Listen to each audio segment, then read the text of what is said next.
Hi mamas and papas, today I'm going to show you how to use your yum tubes. With your yum tubes straight from the freezer, it's going to be a little stiff to get things out.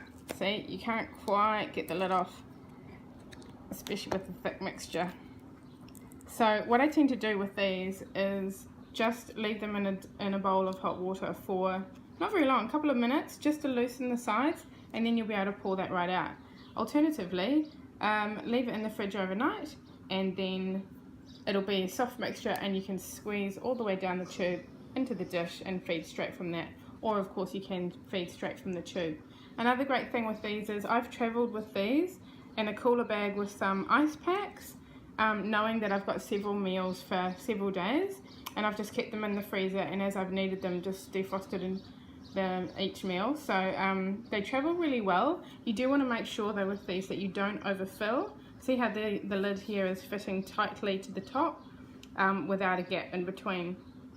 There is a little bit of depth there, so up to this ring here, that's probably the maximum that you'd want it to be raised out of the tube when the lid is on. So once you've got your lid on there, if it's swelling up to about there when the food is inside, then that's okay. It'll freeze fine like that and you'll be able to get that lid off okay. But as it's defrosting, if you are traveling with these, be mindful that that could pop off and your food could come out. So it's always best to make sure that it's not overfilled, that the seal is on tight, and even when swelling from freezing and defrosting, you're not going to have any leakage there. So just to show you, I've just taken the lid off again.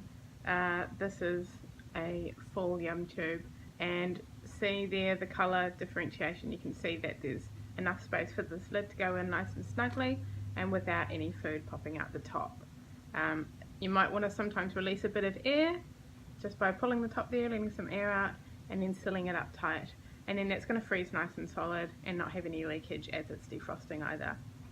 I tend to pop this in the fridge overnight or in a bowl of water the next day when I'm ready to use it. Generally this meal, berry banana whip, comes out really simply. Some other meals are a bit sticky and you might get bits in the bottom, so I just scrape them out with a spoon or just squeeze them out. And of course in future, as baby becomes toddler, child, this makes a great popsicle tube.